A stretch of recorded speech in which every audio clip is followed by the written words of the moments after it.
Doctor اسرار احمد مرحوم یہودیت اور اسرائیل کو ملعون اور لعنت زدہ قرار دیتے تھے۔ ڈاکٹر اسرار احمد کے مطابق اسرائیل اسلام اور پاکستان کا دشمن نمبر 1 ہے۔ ڈاکٹر اسرار احمد کو حکومت پاکستان کی جانب سے ریاست کا سول قومی اعزاز ستارہ امتیاز عطا کیا گیا۔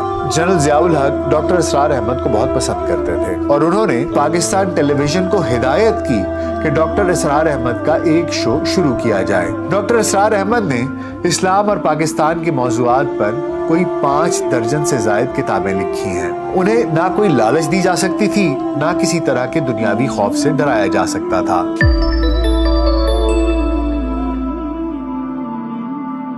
VLC پوڈ کاسٹ میں ڈاکٹر ناصر بیگ کے ساتھ خاکسار آپ کی خدمت میں حاضر ہے۔ مملکت خداداد پاکستان کے قومی شاعر حضرت علامہ اقبال رحمۃ اللہ علیہ نے فرمایا تھا، گر تمی خواہی مسلمہ زیستن، نیست ممکن جز بقرآن زیستن۔ اس کا ترجمہ کچھ یوں ہے کہ اگر تم چاہتے ہو کہ تم مسلمان کی زندگی بسر کرو تو یہ صرف اسی صورت میں ممکن ہے کہ تم قرآن مجید کو مسلسل پڑھا کرو اور اس پر عمل کیا کرو۔ جدید دور کے معروف عالم و مبلغ اسلام، گرج دار آواز رکھنے والے شعلہ بیاں مقرر، عمدہ درجے کے فقیہ ڈاکٹر اسرار احمد مرحوم نے اسی نقطے پر عمل کرنا اور دنیا بھر کے مسلمانوں میں اس بات کا شعور پھیلانا اپنی عملی زندگی کا بنیادی نقطہ بنایا اور عمر بھر یہی فریضہ سر انجام دیا۔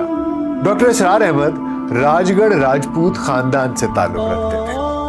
ان کا کنبہ مشرقی پنجاب کے علاقے حصار کا رہنے والا تھا۔ حصار آج کل بھارت کے صوبہ ہریانہ کا ایک ضلع ہے۔ ڈاکٹر اسرار احمد کی پیدائش 26 اپریل سن 1932 کو ہوئی۔ ان کے والد ایک سول سرونٹ تھے۔ ڈاکٹر اسرار احمد نے ابتدائی تعلیم حصار میں ہی حاصل کی، مگر آزادی ہندوستان کے ساتھ ہی ان کا سارا خاندان پاکستان منتقل ہوا اور سابقہ منٹگمری اور موجودہ ساہیوال شہر میں رہائش اختیار کی۔ ڈاکٹر اسرار احمد کچھ عرصہ ساہیوال میں بھی زیر تعلیم رہے، پھر ان کا کنگ ایڈورڈز میڈیکل کالج میں داخلہ ہو گیا، جہاں انہوں نے سن 1954 میں MBBS کی ڈگری حاصل کی اور باقاعدہ ڈاکٹر بن گئے۔ زندگی کا کچھ عرصہ انہوں نے طب کی پریکٹس میں بھی گزارا اور ساہیوال کے لوگوں کو علاج معالجے کی سہولیات فراہم کرتے رہے۔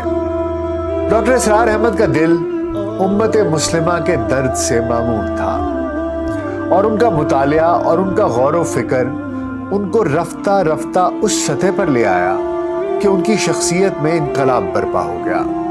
ڈاکٹر اسرار احمد نے اپنی پریکٹس کو ترک کر کے اپنی زندگی کو تبلیغ اسلام کے فریضے کے لیے مخصوص کر دینے کا انقلابی فیصلہ کر لیا۔ زمانہ طالب علمی میں ڈاکٹر اسرار احمد پہلے مسلم اسٹوڈنٹس فیڈریشن کے متحرک رکن تھے، پھر آپ جماعت اسلامی کے بانی مولانا ابوالعلا مودودی کی تعلیمات سے متاثر ہوئے اور جماعت اسلامی سے منسلک طلبہ تنظیم اسلامی جمعیت طلبہ سے منسلک ہو گئے اور ایک وقت ایسا آیا کہ وہ اسلامی جمعیت طلبہ کے ناظم اعلیٰ بن گئے۔ ڈاکٹر اسرار احمد اس دوران کراچی منتقل ہو گئے تھے، جہاں انہوں نے یونیورسٹی آف کراچی میں داخلہ لیا اور سن 1965 میں MA اسلامیات کر لیا۔ جماعت اسلامی جو دراصل ایک انقلابی اصلاحی تنظیم کے طور پر ابھری تھی، اور پٹھان کوٹ مشرقی پنجاب میں مولانا ابوالعلا مودودی نے دارالسلام قائم کیا تھا، جہاں پورے ہندوستان کے عالی دماغ مسلمان اکٹھے ہوئے تھے اور عالم اسلام کی نشاط ثانیہ سے لائق ضروریات اور اس بارے میں ممکنات پر غور کرتے تھے۔ لیکن پاکستان بن جانے کے بعد جماعت اسلامی نے انتخابی سیاست کا رخ کر لیا، جس سے اندرون خانہ اختلافات کا بازار گرم ہو گیا۔ کچھ لوگ چاہتے تھے کہ جماعت اسلامی انتخابی سیاست میں بھرپور حصہ لے، مگر کچھ لوگوں کا موقف تھا کہ جماعت اسلامی کو اپنے اصلاحی و انقلابی موقف پر ہی کاربند رہنا چاہیے، کیونکہ موجودہ انتخابی نظام و عمل جماعت کو اپنی بنیادی اصولوں سے انحراف پر مجبور کر دے گا۔ ڈاکٹر اسرار احمد بھی اس وقت جماعت اسلامی کے انتخابی عمل میں شریک ہونے کے خلاف تھے، اسی لیے جہاں بہت سے دیگر لوگ جماعت اسلامی سے الگ ہوئے، وہ بھی جماعت اسلامی سے اپنی راہیں جدا کر گئے۔ سن 1956-57 میں جماعت اسلامی چھوڑ دینے کے بعد ڈاکٹر اسرار احمد قرآن مجید سے اپنا تعلق مضبوط کرتے چلے گئے، حتیٰ کہ سن 1972 میں انہوں نے لاہور میں انجمن خدام القرآن قائم کی۔ انجمن کے تحت قرآن مجید کی تعلیم و تبلیغ کا خوب اچھی طرح سے اہتمام کیا جاتا رہا۔ انجمن نے قرآن اکیڈمیز قائم کی اور اس سلسلے کی 2 اکیڈمیز لاہور اور کراچی میں قائم ہیں۔ قرآن اکیڈمی لاہور کے ہی ایک مختصر سے حصے میں ڈاکٹر اسرار احمد اپنے اہل خانہ کے ساتھ مقیم رہے۔ سن 1975 میں ڈاکٹر اسرار احمد تنظیم اسلامی پاکستان کا قیام عمل میں لائے اور اس کے پہلے امیر مقرر ہوئے۔ سن 2002 میں شدید علیل ہونے تک وہ خود ہی تنظیم اسلامی پاکستان کے امیر رہے اور پھر تنظیمی شورا کے فیصلے کے مطابق تنظیم اسلامی کی قیادت ان کے فرزند حافظ عاکف سعید نے سنبھال لی۔ بنیادی طور پر ڈاکٹر اسرار احمد حضرت علامہ اقبال رحمۃ اللہ علیہ، مولانا شبیر احمد عثمانی رحمۃ اللہ علیہ، مولانا ابوالکلام آزاد رحمۃ اللہ علیہ، مولانا ابوالعلا مودودی رحمۃ اللہ علیہ، حمید الدین فراہی رحمۃ اللہ علیہ، امین احسن اصلاحی رحمۃ اللہ علیہ اور جناب محمد رفیع الدین رحمۃ اللہ علیہ سے متاثر تھے، جبکہ حضرت شاہ ولی اللہ رحمۃ اللہ علیہ اور ان کی روشن تعلیمات ڈاکٹر اسرار احمد کے لیے مینارۂ نور کی حیثیت رکھتی تھی۔ ڈاکٹر اسرار احمد کے لیکچرز پاکستان سمیت جنوبی ایشیائی خطے کے تمام ممالک کے مسلمانوں میں یکساں طور پر مقبول ہوئے، جبکہ مشرق وسطیٰ، مغربی یورپ اور شمالی امریکہ میں رہنے والے اور اردو بولنے والے مسلمانوں میں بھی ڈاکٹر اسرار احمد کے دینی کاوشوں نے خوب پذیرائی حاصل کی۔ ڈاکٹر اسرار احمد فلسفہ اسلام پر عبور رکھتے تھے، جبکہ قرآن و سنت کی تشریح و تبلیغ میں وہ حقیقت پسندی کا رویہ اختیار کرتے۔ دعوت علی القرآن، خلافت کا احیاء اور نبی صلی اللہ علیہ وآلہ وسلم کے منہج پر اسلامی انقلاب ان کی تعلیمات کے مرکزی نکات تھے۔ دوسری جانب ڈاکٹر اسرار احمد ماڈرن جمہوریت کے شدید ناقد و مخالف تھے، بلکہ وہ تصور جمہوریت کو اسلام کی ضد سمجھتے تھے۔ ڈاکٹر اسرار احمد کے خیالات کے مطابق اسلامی خلافت کے احیاء کے لیے خطہ عرب نہیں بلکہ پاکستان مرکزی مقام تھا۔ ڈاکٹر صاحب پاکستان میں نظام خلافت کے قیام اور شریعت اسلامی کے نفاذ کے لیے عمر بھر کوشاں رہے۔ انہی مقاصد کو پیش نظر رکھتے ہوئے انہوں نے سن 1991 کو تحریک خلافت کی بنیاد رکھی۔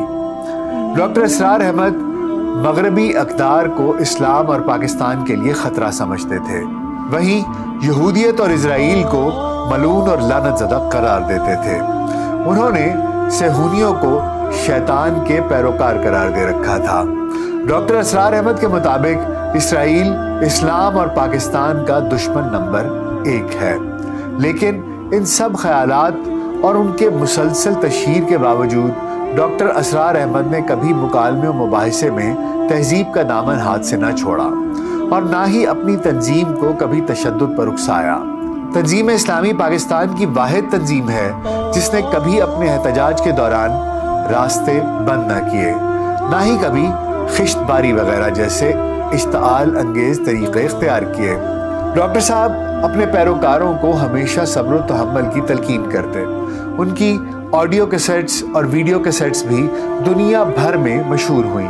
سابق صدر پاکستان جنرل ضیاء الحق ڈاکٹر اسرار احمد کو بہت پسند کرتے تھے اور انہوں نے نہ صرف 80 کی دہائی میں انہیں مجلس شورا کا رکن بنایا بلکہ پاکستان ٹیلی ویژن کو ہدایت کی کہ ڈاکٹر اسرار احمد کا ایک شو شروع کیا جائے جس میں وہ قوم کو اسلامی تعلیمات سے روشناس کرائیں۔ یہ اپنی طرز کا ایک منفرد پروگرام تھا جس میں ڈاکٹر اسرار ہفتہ وار نشست کرتے تھے اور اسلام کے مختلف موضوعات پر لیکچر دیا کرتے تھے۔ پی ٹی وی سے انہوں نے بہت سے مغربی اتوار کا خاتمہ کیا، مگر جب انہوں نے کرکٹ میچز کو پی ٹی وی سے بین کرنے کی تجویز دی تو اس حصے کو پروگرام سے سینسر کیا گیا اور اس سینسر پالیسی پر احتجاج کرتے ہوئے ڈاکٹر اسرار احمد نے پی ٹی وی کو خیر بات کہہ دیا۔ ڈاکٹر اسرار احمد عورتوں کے حجاب کے قائل تھے۔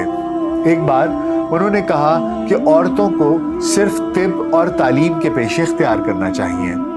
اس بات پر بھی ملک میں بہت تنازع کھڑا ہوا۔ بہرحال اس زمانے میں ڈاکٹر اسرار احمد کو حکومت پاکستان کی جانب سے ریاست کا سول قومی اعزاز ستارہ امتیاز عطا کیا گیا۔ ڈاکٹر اسرار احمد سے اثرات قبول کرنے والی مشہور شخصیات میں عمران بن حسین، ڈاکٹر ذاکر نائک، نعمان علی خان، شجاع الدین شیخ، محمد یاسین اور انجینئر محمد علی مرزا شامل ہیں۔ ڈاکٹر اسرار احمد نے اسلام اور پاکستان کے موضوعات پر کوئی 5 درجن سے زائد کتابیں لکھی ہیں، متعدد پیمفلیٹس، 20 مضامین اور درجنوں کالم تحریر کیے ہیں۔ ڈاکٹر اسرار احمد کی متعدد کتب کا انگریزی سمیت 9 مختلف زبانوں میں ترجمہ ہو چکا ہے۔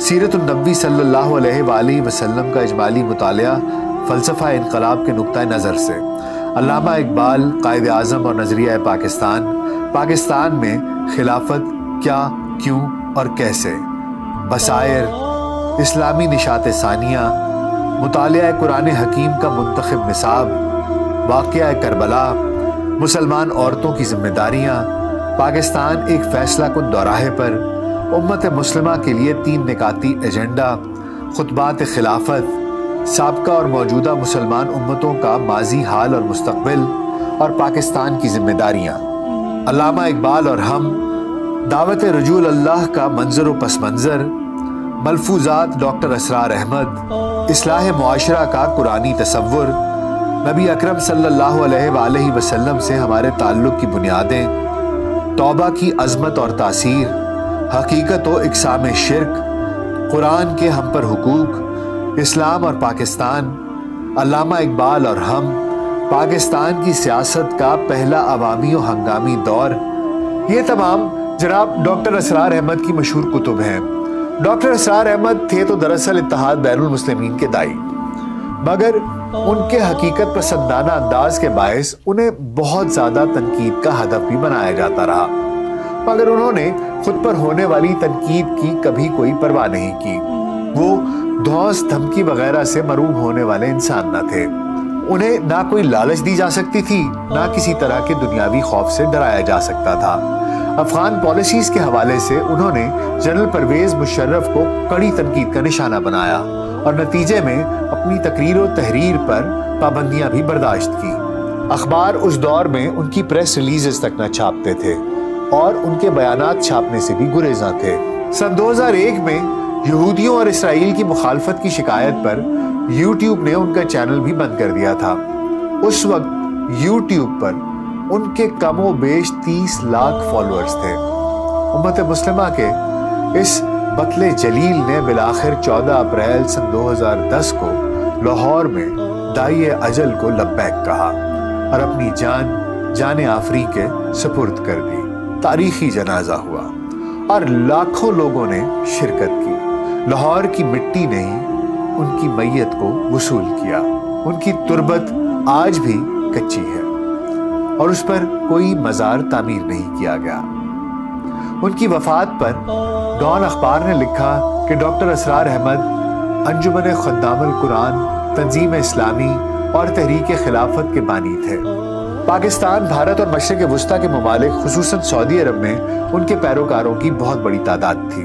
انہوں نے اپنی زندگی کے 4 عشروں سے زائد عرصہ قرآن مجید کی تبلیغ و ترویج اور اسلامی فلسفے کی نشر و اشاعت میں صرف کر دیا۔ ڈاکٹر اسرار احمد کے نقطۂ نظر سے، وہ جس نقطۂ نظر سے اسلام کو دیکھتے تھے، اس سے بہت سے لوگ اختلاف بھی کرتے ہیں اور بہت سے لوگ اتفاق بھی کرتے ہیں، لیکن اس میں کوئی دو رائے نہیں کہ ڈاکٹر اسرار احمد اس جنریشن کے بہت بڑے مبلغ اسلام اور اسلامک فلاسفر تھے۔ اگر آپ نے ان کے لیکچرز نہیں سنے تو وہ یوٹیوب پر، سوشل میڈیا پر موجود ہیں، آپ ضرور سنیں۔ آپ کو شاید کچھ چیزیں سمجھ میں آئیں تو اور بہت سے سوالات آپ کے ذہن میں جنم لیں۔ باقی ان کی زندگی کے بارے میں کچھ تھوڑی سی تفصیلات ہم